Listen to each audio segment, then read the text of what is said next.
Good day, Internet. This is DTNS Live for Friday, March 21st, 2025. From Studio Animal House, I'm Sarah Lane. From Columbus, Ohio, I'm Robb Dunewood. I'm the show's producer, Roger Chang. And I'm Andrea Jones-Rooy in New York City. Daily Tech News Show Live is made possible by its listeners. Thanks to all of you, including Tony Glass, Philip Less, Howard Yermish, and our lifetime patron, Peter Box. Andrea Jones-Rooy, so good to have you back with us today. How you doing? I am doing well. It's great to be back. I always love hanging out with you all, and what better way to kick off a Friday/weekend? Indeed. Yeah, how are you all doing? Well said. I'll speak for all of us by saying we're all doing well, and hopefully everybody out there is doing well as well. This is DTNS Live, the show where we discuss the tech news, of the day, of the week, of the moment, to help us all understand it a little bit better. And we have quite a bit of news to get to today, so let's kick it off with the quick hits. The U.S. Congress is considering repealing or reforming Section 230. That's the law that shields internet companies from liability for user-generated content. A bipartisan bill proposes an expiration date of January 1st, 2027 that would force tech companies into negotiations for new regulations. Opposers argue this could lead to either overly censored or unmoderated platforms. Anthropic's Claude chatbot now includes web search to fetch real-time information and better responses, currently available to paid users in the U.S.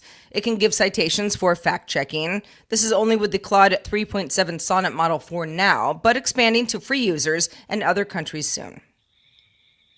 Yahoo has sold TechCrunch to an investment firm, Regent, which recently acquired Foundry, owner of PC World, Macworld, and Tech Advisor. Financial terms weren't disclosed, and the deal doesn't require regulatory approval. TechCrunch was founded in 2005, and has been under the Yahoo brand since Verizon's sale of it to Apollo in 2021. Boy, TechCrunch has had lots of owners. Many. I worked for TechCrunch when it was owned by AOL, and then when it was owned by Verizon, and that's only two of, I think, 10 at this point. It's been a bunch. It's been yeah. The carousel keeps moving. According to newly unsealed court documents, Meta used millions of pirated books from Library Genesis, also known as LibGen, to train its AI model, Llama 3, to prioritize QuickBook acquisition and bypass licensing due to cost and time constraints. This is now part of a copyright lawsuit filed by a large group of authors. OpenAI also reportedly used LibGen, so it's not just Meta, with both companies claiming it's fair use, despite torrenting the pirated content. Nvidia CEO Huang says that he was wrong to downplay quantum computing's near-term potential. Back in January, speaking at Nvidia's Quantum Day during GTC this week, Huang acknowledged quantum technology is complex, but emphasized Nvidia's role in supporting future development. Nvidia plans to open a research center in Boston to collaborate with top universities and is working to integrate it with GPUs and quantum chips. And he actually got on stage and with a bunch of quantum CEO companies or CEOs from companies and said, yeah, my bad. I shouldn't have said all that. He's like, our stock took a hit also because of what I said. So sorry. I Just did not mean a little that. Google has filed a lawsuit against an alleged network of scammers who created over 10,000 fake business listings on Google Maps. This is targeting users who might be in urgent need of a service like a locksmith. You're locked out of your house. A plumber. We don't even have to go into it. If you need a plumber, you need a plumber. According to CBC News, the scammer, CBS News, the scammers intercepted calls, posted fake reviews, and also inflated prices. Shocker. Google says to date, it's removed millions of these kinds of listings and plans to donate damages from this lawsuit to anti-scam organizations. Little more Google news today. The company reported results from an experiment that it conducted to remove news from search results, Google search results, for 1% of users over 2.5 months. So this is a short period and a very small number of users in Belgium, Croatia, Denmark, Greece, Italy, the Netherlands, Poland, and Spain. Google concluded that news has little to no value to its ad business. You might say, well, I mean, why would Google say this? Well, the test was driven by current European copyright laws requiring Google to compensate publishers for using snippets of their content that end up showing up in search results. Google argues that publishers overestimate the worth of their journalism. Everybody loves it when Google says things like that. And also said the impact of news removal was statistically indistinguishable from zero.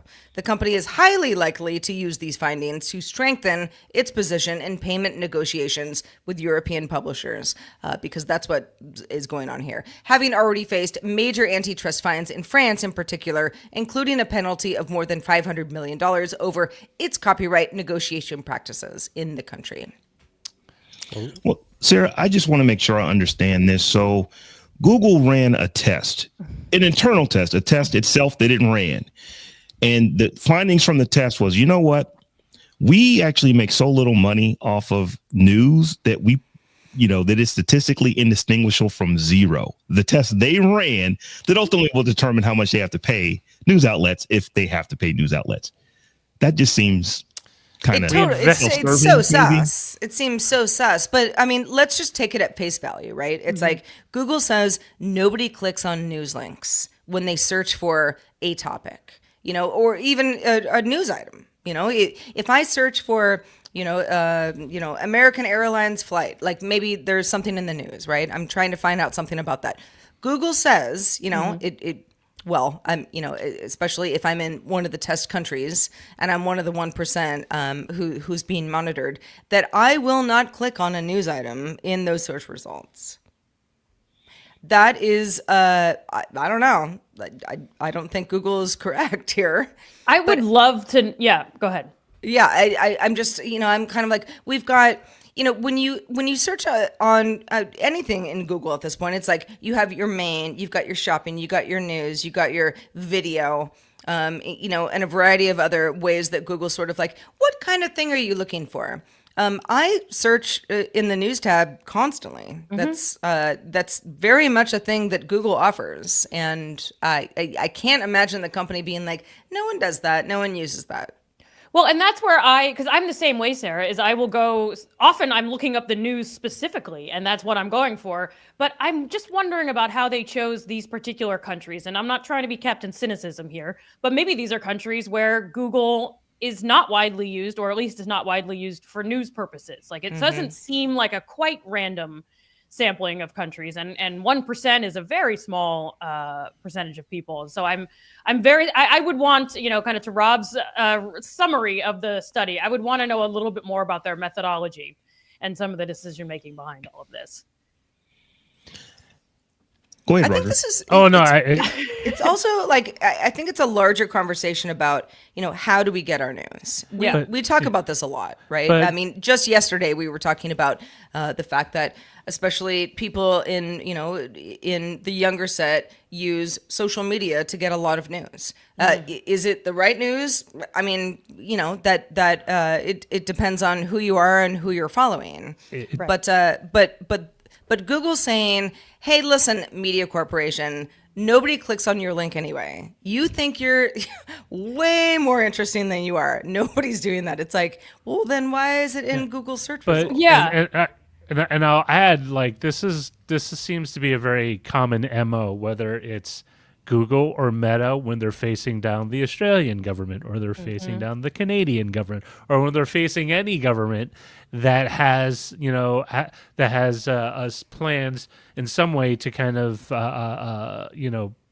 lay some sort of, not punitive, but definitely some sort of financial liability on garnering this information that wasn't there before. I mean, I think, is it Meta still is not allowed news back in Australia over Facebook, and so it doesn't pass the smell test, or at least the sniff test. And if this is indeed is the case, then why do they offer news right at all? It just seems like a lot of additional Like their conclusion should be, we're no longer carrying news, at least in these countries. If the study, Yeah, is to you be would believed. almost think that Google would be like, this is so pointless. Yeah, that, wow, we you learned how to know, be more efficient. Let's speaking take of away Yeah, this efficiency. news we'll just tab. whatever team is on this, we'll just go to something else that makes more sense for Google. I would also want to know. They've done that in Australia. They've you know what? We're going to just turn news off.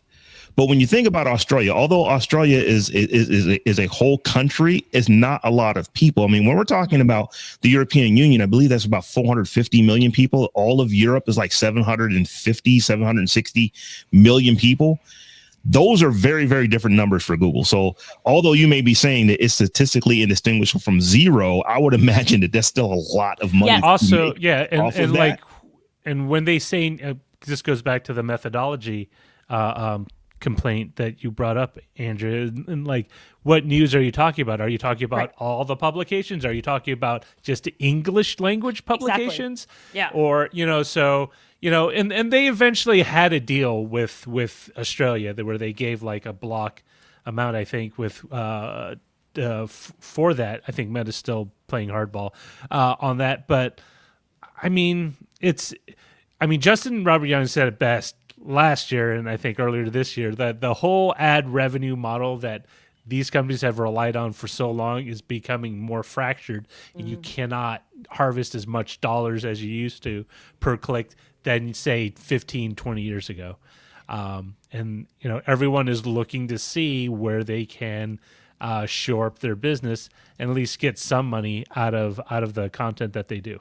Not to get all Friday afternoon p-values on everyone, but Rob, what you said too about statistically indistinguishable from zero means that, yeah, it still could be a large number, even if but they could have also set the p-value quite high, which means that statistically indistinguishable from zero is at a really high threshold where they said, yeah, it's within a range of 10%, which is enormous, right? Most scientific research is at 0.05 or 0.01 or less, but they could have set it to whatever. So if we don't know what they're calling the cutoff to be indistinguishable, it really could be a ton. And I think, Roger, to your point, if it's the EU raising this issue, they probably are only counting clicks on, like, it wasn't in France, but like the equivalent of like Le Monde or whatever the local papers are. And if they're pushing, say, US media, then maybe the EU isn't fussed about that. So they're just down-weighting local news, so no one's clicking on local news.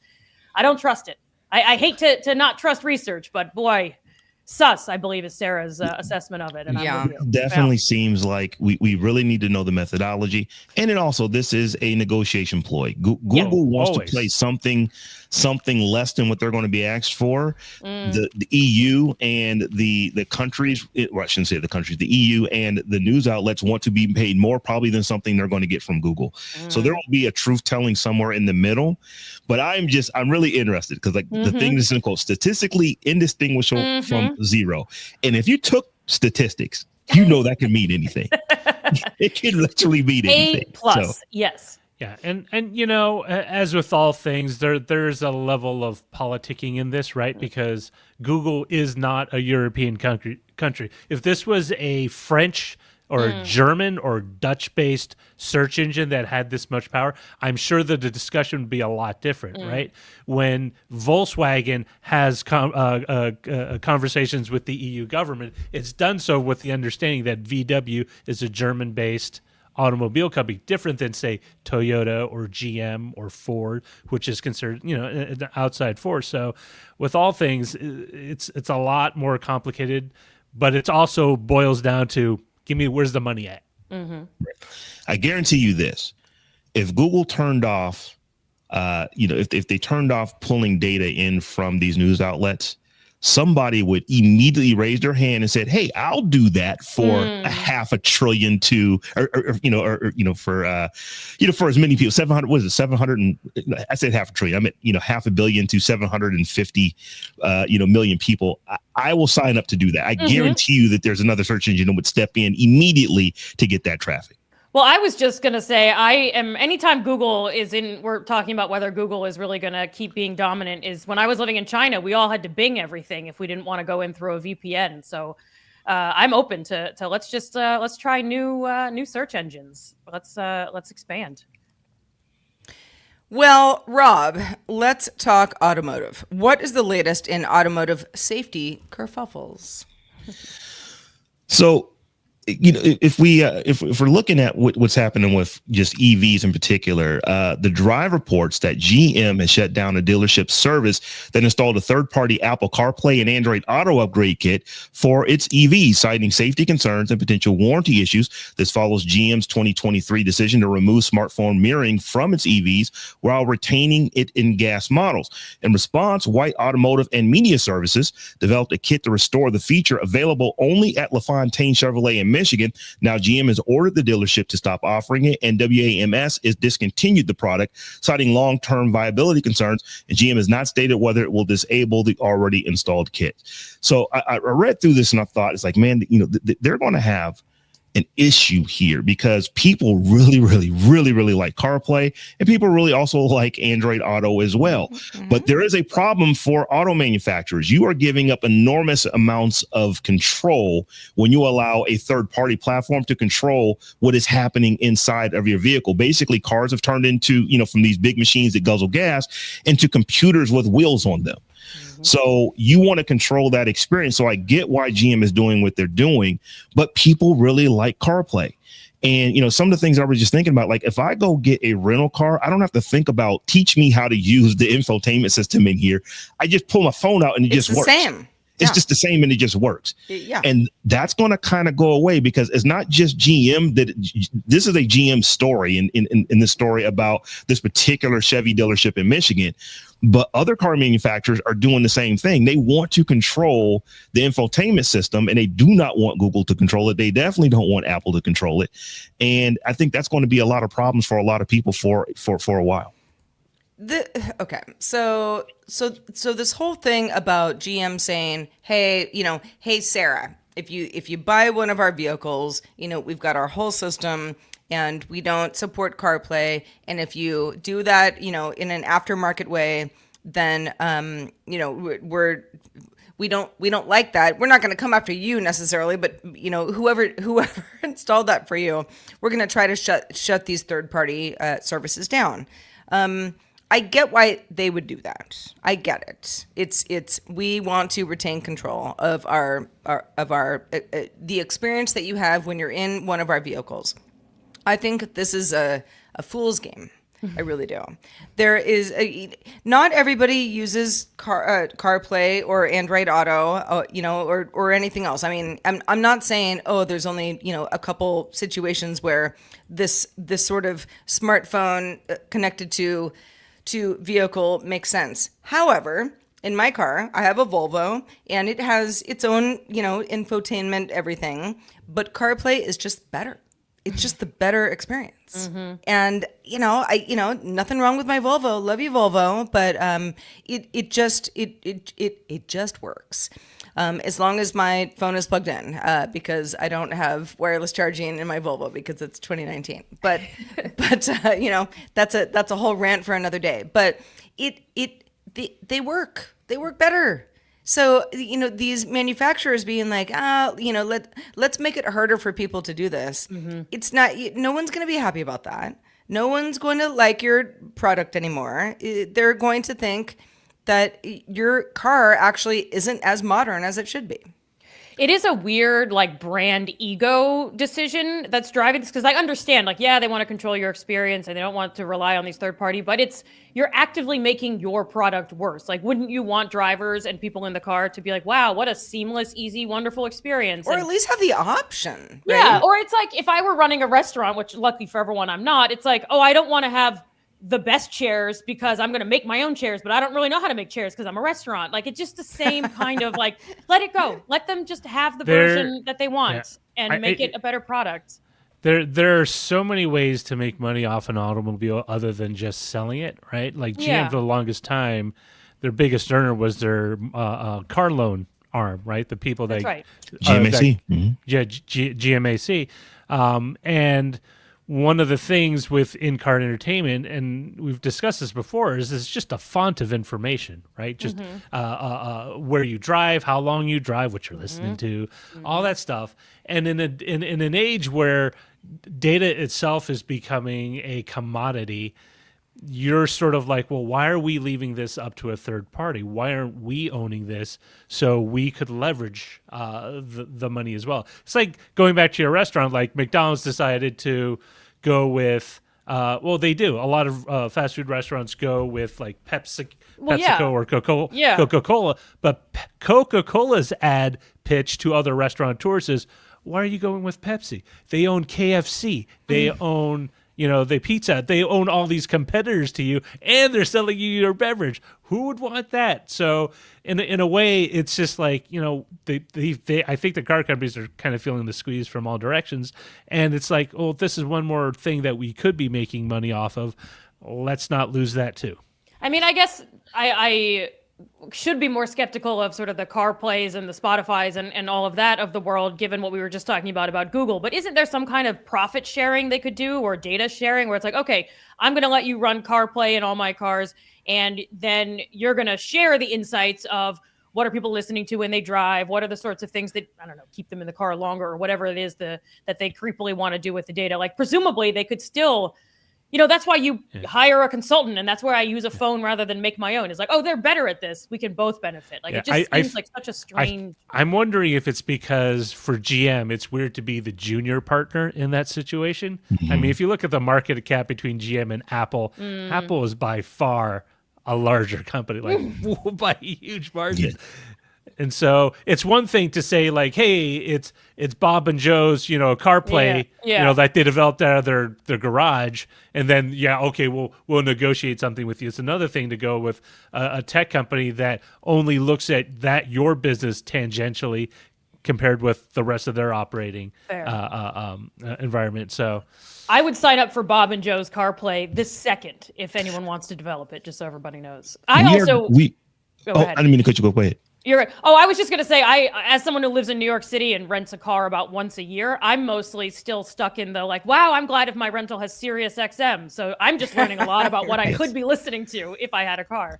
So one of the things that concerns me about this is that there's going to come a time where some of these GM EVs are 10, 15, maybe even 20 years old and still on the road. And I'm wondering if they will get to a point to where Microsoft has gotten. I just got an email the other day reminding me about October 14th is coming up, 2025, because I have a PC that runs Windows 10 and can't run Windows 11. Are we going to get to a point to where someone has an older car and we're no longer supporting that car, but we don't allow you to do third-party or aftermarket upgrades? Ooh, I want to understand what that's going to look like, because that sounds a lot like John Deere to me. And farmers and other people who use John Deere equipment are not very happy with that company for trying to lock them into, you can only get your tractor serviced by us. We're the only ones who can who can fix this part. We're the only ones who can do these things. I'm wondering, as cars become more computers with wheels, will obsolescence be just playing into them? Well, we're only going to provide updates for 10 years. We're only going to provide updates for 50 years. My dad has a car that's older than me that he drives only on the weekends, but the car was designed in the 60s. And you're saying it doesn't have CarPlay? Is that what you're saying about your father's car? Actually, it does, because he put a radio in it that actually has CarPlay. He has an aftermarket radio in his car that has a screen where he can use CarPlay on his Dodge Charger. Well, but I think the comparison you're making is like, okay, you've got this computer, this laptop, whatever, that cannot be upgraded from Windows 10. And, for a lot of people, it's like, well, if that's your only computer that you have, then that's a legit problem. I'm going to guess that, Rob, you have other computers. So, your life will go on after this, even though it sucks. But if that was a car, if that was a car that, I mean, again, we're talking infotainment systems. It's not like the car won't start. You put gas in the car's going to drive. But there's another layer to, it's sort of like, hey, this laptop that I have at home doesn't work anymore. That, we're going to need to figure that out. But this car that I have that doesn't drive and now is a safety problem is a whole other thing.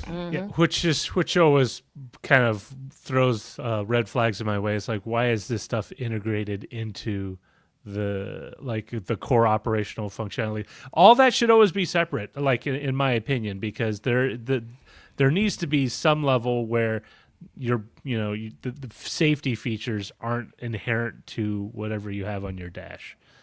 But I think Robb's right. I mean, it seems like the trend is we're going towards iPhones on wheels, which means you're totally at the mercy of these upgrades. I mean, you could choose not to upgrade, but it's like, well, the brakes. It's not like, oh I have a glitch where Instagram closes abruptly. It's like the brakes just kick in halfway down the highway. And one of the other things I'm thinking about here is that it is not beyond GM to want to charge people services for things. So if they control the infotainment system, they can say, oh, you can do this for $9.95 a month. You can do this for $29.95 a month. Yeah. Whereas if you were able to bypass them, and exactly, OnStar is exactly, the case here. But if you're able to bypass them with CarPlay, with Android Auto, then they are making a little bit less money. And that's probably part of this as well. I heard they ran an in-house survey and found out that users only want their own system that they made by themselves, and it was statistically indistinguishable. Yeah, nobody uses it. Yeah. Yeah, no one's using CarPlay. So join in the conversation on our Discord, which you can join by linking a Patreon account at patreon.com/DTNS. We often talk about AI in terms of disruption in the job market, services industry, creative spaces, but what about medicine? Andrea, you've been following this and recently came across some pretty interesting information. Let's talk about it. Yeah, I'm so excited to talk about this. And I was thinking ahead of today's show that normally when I come on here, I'm bringing bad news or I'm saying AI is biased and it's concerning and it's all of this. So it's a new day, a new dawn on DTNS because I've got good news from AI, which is research is happening. It's underway where doctors and scientists are using AI to repurpose existing drugs to cure or at least treat rare diseases. And the person in this is an article in the New York Times that's been getting a lot of attention this week. And I had the pleasure of speaking at a conference with one of the people, David Feigenbaum, who's behind it. And I just want to say as an aside, I presented before him, and I'm so glad because nothing I've done has ever saved any lives. And this guy has been a practicing medicine for many years, and he originally came to this because he had an illness that doctors were like, we've done everything we can. There's nothing else that we can do. And because he was trained as a doctor, was able to say, well, there's no time to take, a clinical trial or run studies. So is there any existing drug? It sounds like something from a movie, but he was like, is there any existing drug that could possibly help me? And he found some random thing that drug, the side effect of that drug happened to be a main effect that he needed for his chronic condition. And he's been in remission for 10 years. And since then has founded an organization. He works at the University of Pennsylvania. And now there's lots and lots and lots of other startups and nonprofits and all kinds of companies doing this work where basically we said, okay, rare diseases barely get any attention compared to the diseases that we know that many, many people have. According to the NIH, in the United States, at least, in order to be classified as a rare disease, you have to have 200,000 or fewer people in the US who have it. But there's thousands and thousands and thousands. There's like 7,000 rare diseases. So while each disease doesn't have a ton of patients, you have a lot of people with rare diseases. So that's in the hundreds of millions around the world. But because there's such rare, quote unquote, diseases, you don't have a lot of financial incentive among pharmaceutical companies. It's very, very costly to try to develop drugs. And I don't know about you, but when I think about innovation in medicine, I think about, lab tests and new drugs and breakthrough. And we're going to discover this new way to collide atoms. And I'm not a medical professional. But what's so beautiful to me about all of this is there's tons and tons and tons and tons of drugs out there on the market. I believe that David Feigenbaum's organization tests something like 18,000 different drugs. And most drugs do have more than one effect on the body. And so basically you feed it into AI. You say, here are the diseases, 4,000 or so diseases that we're trying to treat or that we don't have a cure for or that we don't know how to handle. And here are all these drugs and all the things we know about what they do. And basically the way the algorithm works, and this is of course an oversimplification, it's probably proprietary, but basically the algorithm says, okay, here are the top, say, handful of matches that we think are high likelihood. And so really interesting matches. So like ADHD medicine can help with like a rare genetic disease or something that treats Parkinson's or blood pressure, like a common blood pressure treatment is actually helpful for this like neurological condition in children, like really obscure stuff that, you know, even if we had the financial incentives to invest in, humans searching in a haystack might not be able to find it.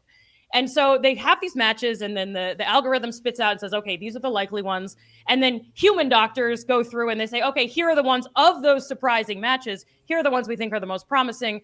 And then from there, they say, okay, here are the ones we're going to take to lab, or we might even partner with a doctor with a very critically ill patient who is going to just try it out right now. And so they've really been able to turn, the article itself is beautiful, and it tells personal stories of people who thought they were on death's door and now they have a new lease on life.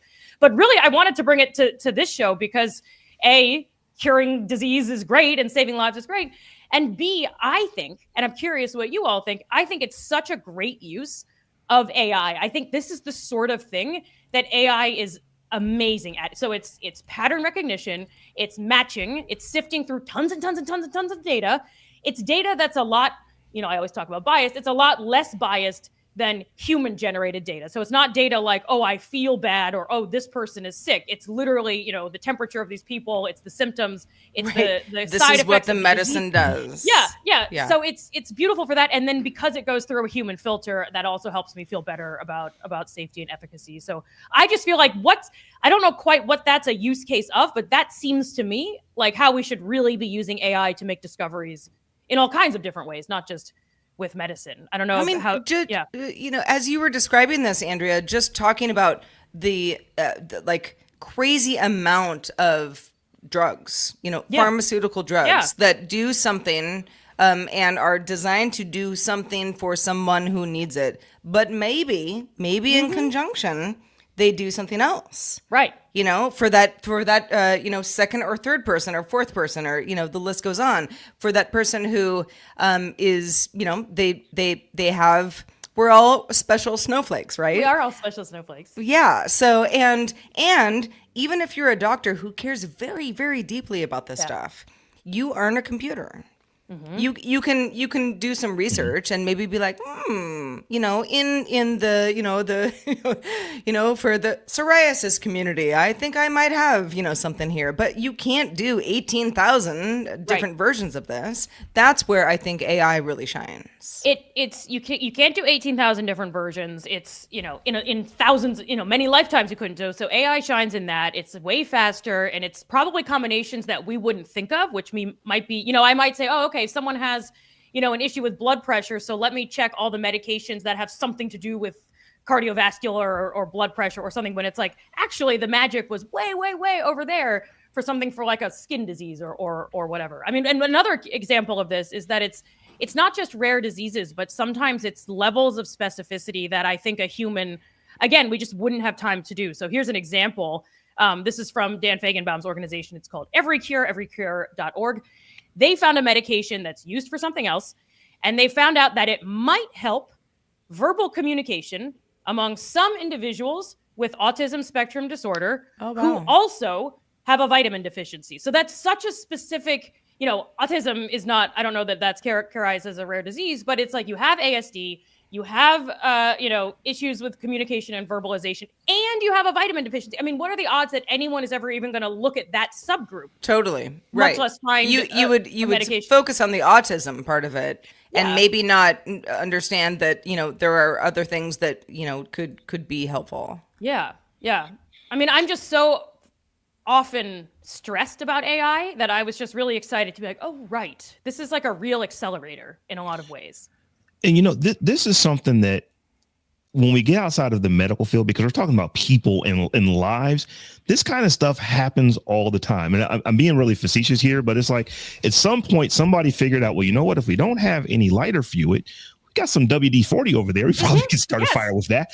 And it's just like, because wait, this is very flammable. So is lighter fluid. If we're not going to eat off of this, we might be able to start a fire. Those kind of things happen with everyday products throughout human history. It's just that when we're talking about medical, you know, things, when we're talking about, you know, drugs and medicines, the ramifications of being wrong are so dire that we just don't necessarily do it. And it's enormous amounts of work to get it done. Potentially for, like I said, it may be only 200,000 people or fewer that actually have this particular disorder.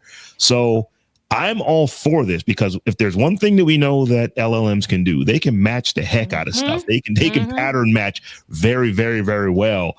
And you can just say, here's all the medicines, here's all the side effects of what these medicines do. Here's all the things that are wrong with people. See what you can figure out. Go. Right. And like, yeah, we'll what if spit some things out. my side effect is your miracle cure, right? Like, oh, it makes Right. me have a elevated heart rate, and like that's what you need. Like, okay, and it's like AI, stop trying to make portraits of families eating pasta. Like, do this. This is your strength. Like, this is what we want. And it kind of is making me think, Rob, because you're right. You know, there's the necessity is the mother of invention. It's like, oh, I don't have the thing that I need. Let me see if I can use a bobby pin to get into the whatever. And we do this naturally.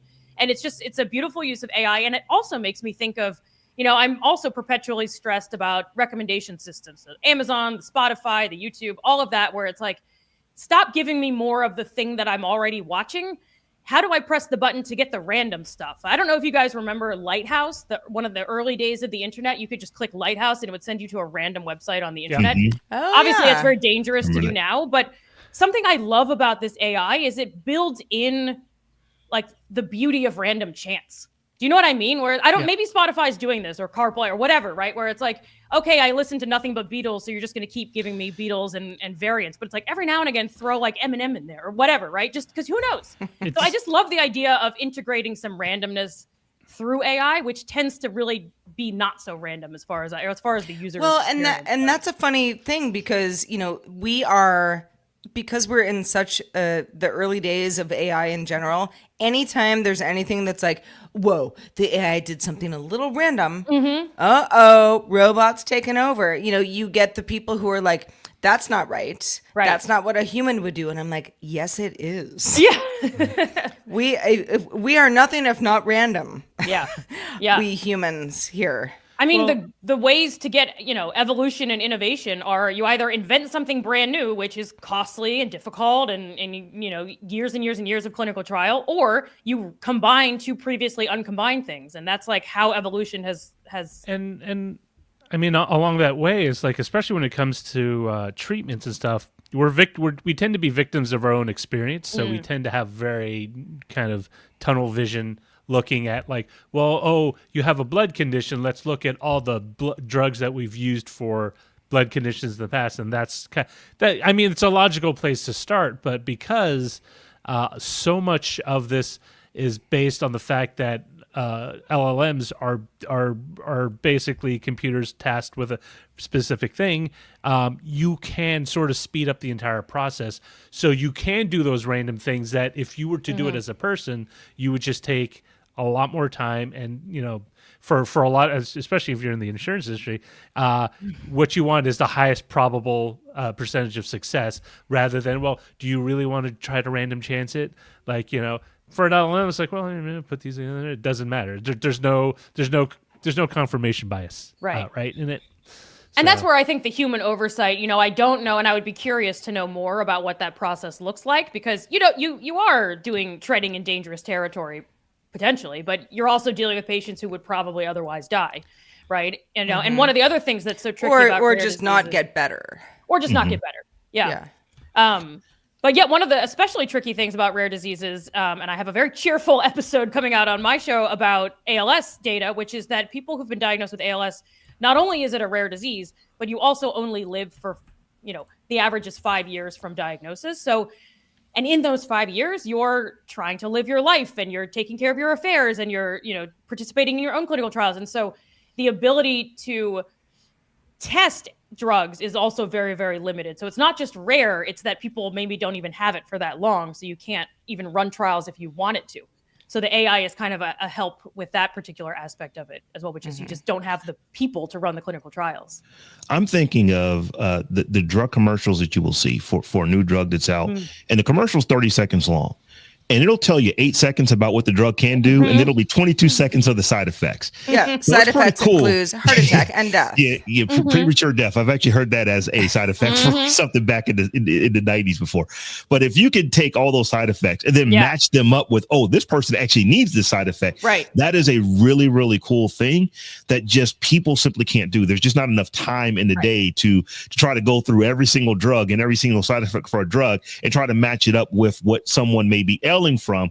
But an LLM is perfect for that. So this is really good work. I love this article that you came across. And imagine a doctor who, cares very deeply, about a patient with ALS, for example, and, is treating people as much as possible all the time. Are they going to be able to do this research, in their brain? I mean, maybe if you're a superhuman, but probably not. Right. Probably not. Right. No, and I too think that it's a great use of AI and LLMs and all of that, but I also think it's like as Rob, especially as you were describing it, it's like it's such a beautiful analogy for other types of problem solving where it's like the solution already exists. So the thing that might cure my rare disease might already be out there somewhere. It's just a matter of finding it. And so it's like, what other problems are there in the world where the solution exists? We just haven't applied it to the right thing yet. You know what I mean? That would apply to business and personal life and all kinds of different domains where it's like, oh, this is not a good example, but like airplanes already solved the stability problem. We could put that in cars. This disease has been cured by this and the side effects help with this other thing. And so what problem in my own life does a solution already exist for that I just haven't applied yet? We all kind of reinvent the wheel so often in our lives. I feel like that repurposing piece is a helpful reminder as well. Well, good stuff, Andrea. Yeah. I mean, what a something for us all to think about. It's going forward. It's a great article, and it's in the New York Times and everycure.org. They have a lot of nice write-ups about this kinds of things. If you're looking for a break from everyone is dying and the world is ending, like please go to everycure.org. And they did not pay me to say that. Well, we did not pay you all to come here and listen to us, but we are glad to have you. It is Friday after all, and that means it's time for another quiz to take us into the wonderful weekend we hope we all have together. Roger, what are we doing this week? What are we doing indeed? I thought we would try something different. I had a conversation a while back about implementing some new things into the quiz, and one of these is sound. Not just our voices or music. And so I thought it'd be kind of fun to try and test everyone's ability to recognize a popular device startup, like their startup chime or tone or something they do when they turn on. And so I've crafted a little quiz where we will play a sound, or Joe will play a sound, and you'll need to guess what the device is. The closer you are to actually what it is, you win. But some of it might be a little generic. So if I just say computer, like that's not enough? Yeah, probably? yes. Yeah, okay. Just say computer every time, you'll win. I mean, if you said that, technology. Yeah. Wi-Fi. Electronics. Things that people created. These sounds can be from a device, an operating system, a computer, an appliance, or a video game console. So if Joe is ready to start, let's begin with the first sound. Oh, I know this. That has like video game vibes to me. No, it's like a It sounds like do it again. Like a dishwasher? that's a doorbell. Is it? That's a good guess. It I think feels so. like It sounds like a doorbell. I it don't know feels what it is. like a it's time to go to sleep alarm. Huh. Oh, yeah, I didn't even think about Like your that. bedtime reminder chime? Yeah. Like hi, I'm being friendly. Time to go to sleep. It does, you'll notice this. A lot of electronics tends to have that very cooing sort of like gentle, because no one wants angry machines. No, yelling at you. the whole They like want- meh meh. No, nobody wants that anymore. Uh, Well, Rob, I second Rob's vote. Am I allowed to do that? Just the trail doorbell off him? can. was Yeah. that was that your That's my guess. That's what I'm going to go with. it is not in fact a doorbell, although it should be one. It's the Nokia the old candy bar phone when you turned it on. I thought when I said video game, I was like living in my 90s Super Mario World video game, not whatever they're. Okay, all right. All right. So, All right, so zero of 3. Got it. all right. Number 2, Joe.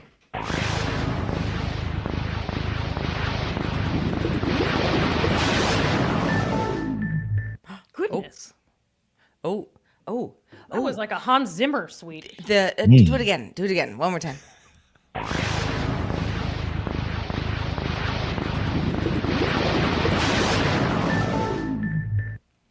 Is it the PlayStation?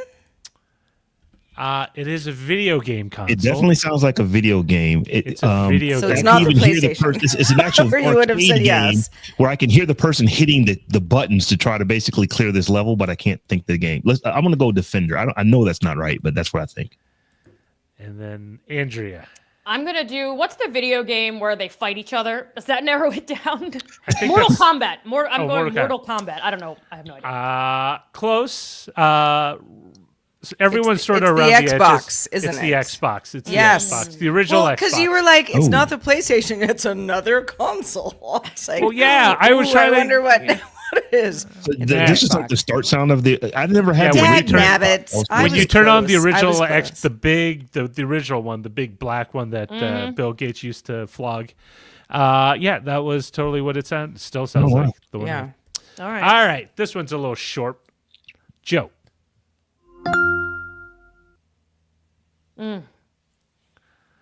Sounds like a Windows It does. PC opening up. Yeah, like start your menu. file is complete. Yeah. Yeah, that is But it's a definitely startup not sound. It's a anything startup sound. iOS or Mac OS, so I'm going to Right. go ahead and say something Windows 11. Yeah. I'm gonna say Windows 95. Roger's like, no. HP Chromebook startup sound. I will say with good. Sarah, you were sort of faking in the right direction, but you immediately dismissed it. Oh, So it is an Apple thing, or Yes, it is an Apple thing. it is? Okay, Yes. let me hear it again. Is it, I don't know. it's when you finish installing a piece of software in Apple. No, this is the that startup. doesn't- Startup. no. No. Oh, it's the startup of a software. Never mind. Startup of startup. I mean, that's not what It's- my computer does. Yeah. It's What Apple are iOS you using? 18 when you reboot the phone and you have it and the Apple pops up. When you said Apple, I knew I wasn't getting it. Yeah, Rob's like, whatever. right. Okay, fine.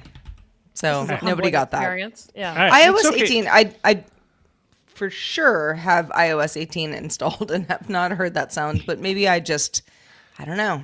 I mean, how often it happens when you reboot the phone? Like you I definitely well, have and So- many times I'm like, yeah, I like plug it in and take a shower. I'm not really Yeah, listening to, Even when it all installs. the, all the things. I just look at it later. This I'm next like, is one, it done I- or not? This one is actually Joe, play it. I don't care. Well, for I that. hate it. Yeah. I don't know That's what it for is, sure. but I could replicate it on my Cassiopeia that I had like back Yeah, there in you go. 1984. Yeah, so this has to be like maybe like an Atari thing. Yeah, it's definitely old. I'll say it's an appliance. It's an appliance. It's an appliance. Can Play we it do it again. again? Is it like an Easy Bake Oven from 1993? No, it's an appliance guess most so. adults would use at least once a week. Air fryer. Once a week. Dishwasher. Week? Dish. Oh, a washer dryer. Washing machine. It's from a Maytag. It's from my Maytag washing This is machine. very specific. Right? That is I from mean, Roger's my gosh, Maytag. who is I'll gonna guess know that this? next Well, no. The washing machine I would accept. I accept the washing machine. Thank you. I appreciate All right. that. Number 5. Back to computers. Okay. Oh, that was. I mean, that's it. This feels like a error message. Yeah, it doesn't sound good. Doesn't sound good. It's like you did something weird. I don't know. Steve Jobs would be disappointed you said that. I think he would have changed it. Oh God. What does it mean? You've successfully installed your new OS? No, it's Yeah, it sounds like you like interrupted the installation. Yeah, or, like it's like it was kind of that's rebooting. a that's a button. that's like this a, is the sound you get when you turn it on. Turn. Well- This thing on. Steve Jobs, do it again. I mean, way back through the time Like tunnel. an iPod? I mean, You're right. Way I mean, back in the time tunnel. Are we talking about No clue. the Mac? The original Mac. Wow. Really? I Yeah, thought it that's was. Man. That's what terrible when you sound. turned on the original Macintosh, that's what it came out. Steve Jobs didn't want the computer PC beep that everyone was so used to hearing, so he had that. All right. Well, okay. What an improvement. I don't remember that. It was an I was interesting- also like 4, so I mean, how would I have remembered such a thing? All right. Number 6. I assume Rob, you would get this. Oh. I like that one. Is that Windows NT? No. Your But Rob, hesitation is- play it one more seemed like time. it was Play it gonna one be a more yes. time, Joe.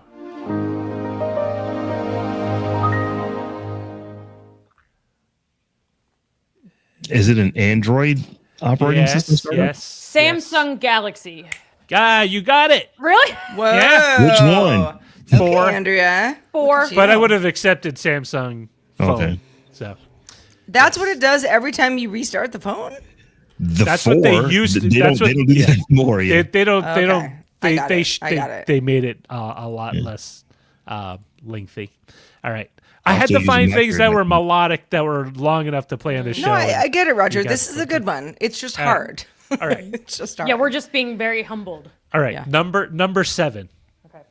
Oh. What is that? I mean, I know it. It means If you that- weren't using a Mac at this period of time, you were. Yeah, it's opening up a PC like my Toshiba laptop in 2001. Windows 98? Further back. 95. Further back. 311. 3.1. Windows 3.1. What? Wow. Yeah, play it. Play it again, 95 Joe. didn't use this anymore. That's That fun. was the original Windows yeah. 3.1. When You boot- also, in our defense, you hear that sound a lot for Yeah. various things because it's like just something that people were like, "Yay!" Yeah, it's like a I sound did it effect. right. Yeah. Yeah. Well, think I've that was the used whole point of it. It's like, you're in Windows now. From like when you booted up Windows 3.1, you would see a bunch of DOS like batch commands, and then, ta-da, you're in Windows. All right, this one might be a little tricky. Joe.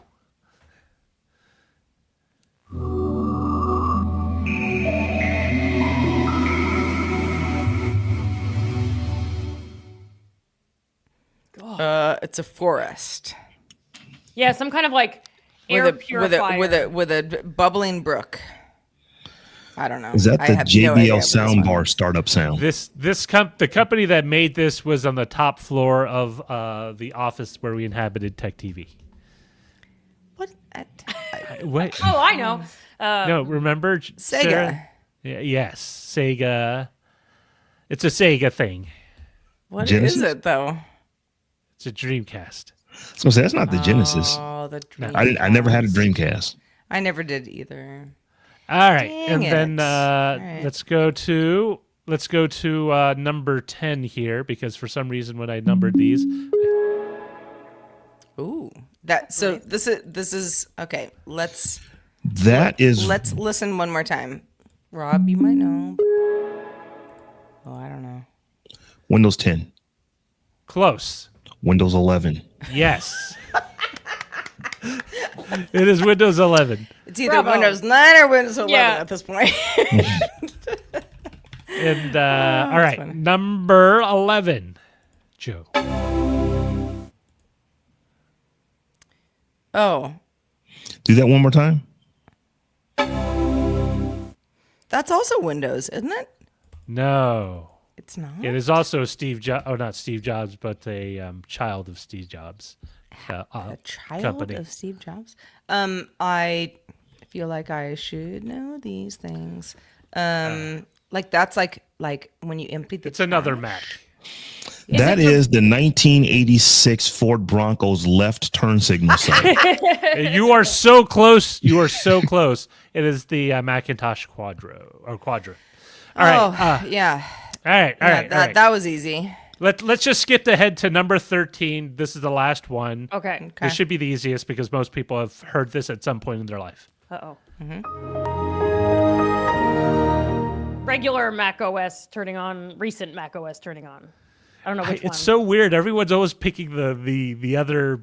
If it's not a Mac, it's a Windows. If it's a Windows, it's Oh, a is Mac. it a Windows? Windows? It's definitely Windows. Oh, never mind. This is the Windows that most people cut their teeth on if Yeah. they grew up in the. That's probably why it sounds so Windows familiar. 95. Windows 95. This I know. there are no digits in this Windows designation. Windows XE. What was it? XP. Yes, Windows XP. Windows XP. Oh, XP. XP. Yeah. I should So know funny, that like one. how long we all, well, not we all, but I and Roger and, many people that I used to work with, like XP was like, that was Yeah. the system for Yeah. a long time. Like Here's that's the just, bad thing about this. like people who had Macs, you were like, okay, whatever, weird flex. But like that's what we all used for a long time.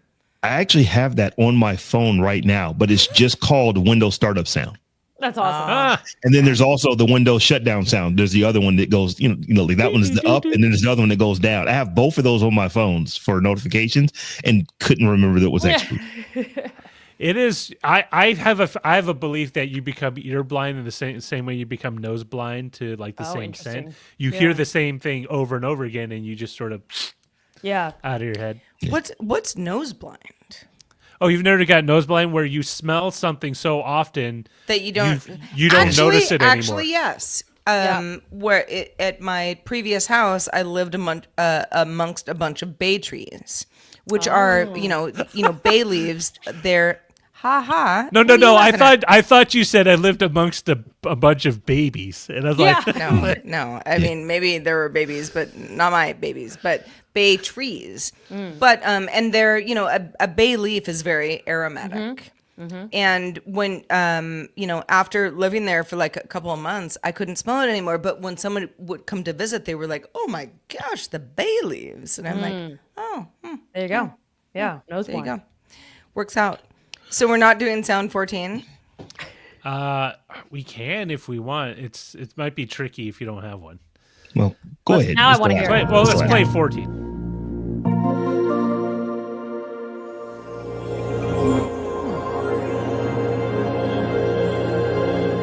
Why is it so long? That's Because fun. Sony is happy you spent $600 on it. I was going to say, is that like a DVD PlayStation. player? Yes, PlayStation, PlayStation, 5. Yeah. Oh, Which I don't have, so I don't know. I don't have a PlayStation 5 either. Well, that was fun, Roger. It really was. It was good. it was fun trying to guess them. Yeah. Yeah, I was really bad at those. Good quiz. Yeah, I mean, me too. I'm like, half the time I'm like, definitely not Apple, and Roger's like, it is actually an Apple thing. Well, folks, we didn't have any emails to read on today's show, but remember, you can send your comments into feedback at dailytechnewsshow.com. If you like us, let us know what's going on. Indeed. Do it early and often. Andrea Jones-Rooy, so good to have you on the show as always. What is your latest? Thanks for having me back. Always love being here. I am plugging away at season 2 of my show, Behind the Data. And you can find out more about it at behindthedatashow.com. Any moment now, we'll have a release about efforts to collect data about ALS. In fact, it's not the AI news I was just talking about. This is data about the symptoms and experiences of people with ALS. We'll be talking about that. And it actually is vaguely hopeful, even though it's a depressing topic. Was that a good pitch? It's a very insightful look at a issue Indeed. that a lot of Yeah. people face. Yeah, there you go. Well, folks, if you have been listening to the show, there's a good chance you might have submitted a title of the show over at DTNS.showbot.tv. So we're going to go through a few of them before we pick the winner this week. So let's just start here with, I'm going to actually go with the top vote getter right now. That is Zoe Brings Bacon's. If you need a plumber, you need a plumber. That's a pretty good one. You know it. When you need it, you know it. Yep. AI Batthink sound with the rarest 2001. thickness is a lot of fun. Shout out to the reverb mic. I like Yeah. that. Yeah, and then Batthink 2001 has Fear Tractor. Kind of like Yeah. that one. Yeah. JPEG 84 virtually zero is still a lot of money for Google. I like that. That Oh, is a good and one. statistically indistinguishable from zero. That rolls off the tongue. I like that too. Let's see here. Nth Mike has named that sound. Yep. Which Oh, Nick reminded we me. were, We failed not miserably that great at at that it, task. but I mean, Didn't name there were that some sound? wins, a few Yeah. wins among the Decent losses. quiet the crowd. Good. Stumped by sound. I've never felt more useless. Well, I have, but it was still. No, not just you. I thought I was gonna just be so good at this. I thought I was And really gonna nail it. Yeah, Yeah. I didn't know. Sarah, what do we go with this day? We went with JPEG 84's AI Cures. Nice. Yeah, Very good. Good one. it's to the point, and the topic that we spent the most time on. Roger, That was such a good story. Such a good story. It really was, Andrea. It- My no, gosh, good stuff. I'm excited that it was out there because we could all use some good news.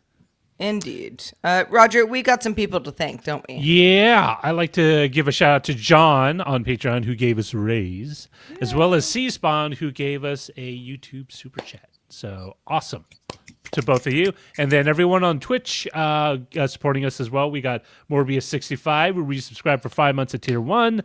S-Dub Texas who cheered us on with 100 bits. And he also resubscribed with Prime. They've been subscribed for 44 months. And Zoe Brings Bacon cheering us on with bits as well. And Howard Yermish who subscribed 12 months at tier 1. And Lion Jim Video who also resubscribed for 6 months at tier 1. Thank you one and all for supporting the show. Indeed. Everybody, if you're not watching Tom's Top 5, you are missing out because this is the show where Tom breaks down the top 5 things you need to know about technology. This week, he counts down the top 5 phrases of tech hype. These are fun. Phases. Yeah, phrases. Yeah. Oh, phases. Phases. Not Phases of phrases. tech.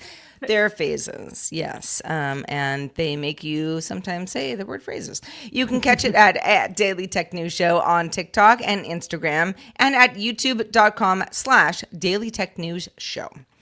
You can find us Monday through Friday because we're doing it live every day, every weekday anyway, at 4 p.m. Eastern, 2000 UTC. And you can find out more at dailytechnewsshow.com/live. We're back doing it all again on Monday with Justin Robert Young joining us. Have a great weekend, everyone.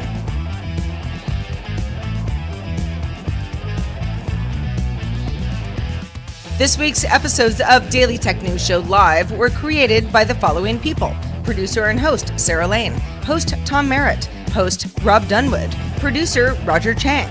Video producer, Joe Coons. Producer at large, Anthony Lamos. Social media producer and moderator, Zoe Detterdine.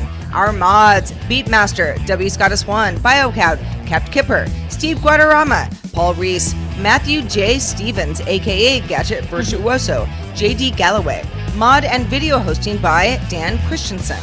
Music provided by Martin Bell and Dan Luders. Art by Len Peralta. Acast ad support from Tatiana Matias. Patreon support from Tom McNeil. Contributors to this week's show include Justin Robert Young, Dan Campos, Shannon Morse, Chris Christensen, and Scott Johnson. Guests on this week's show include Andrea Jones-Rooy. And thanks to all our patrons who make the show possible. This show is part of the Frog Pants Network. Get more at frogpants.com.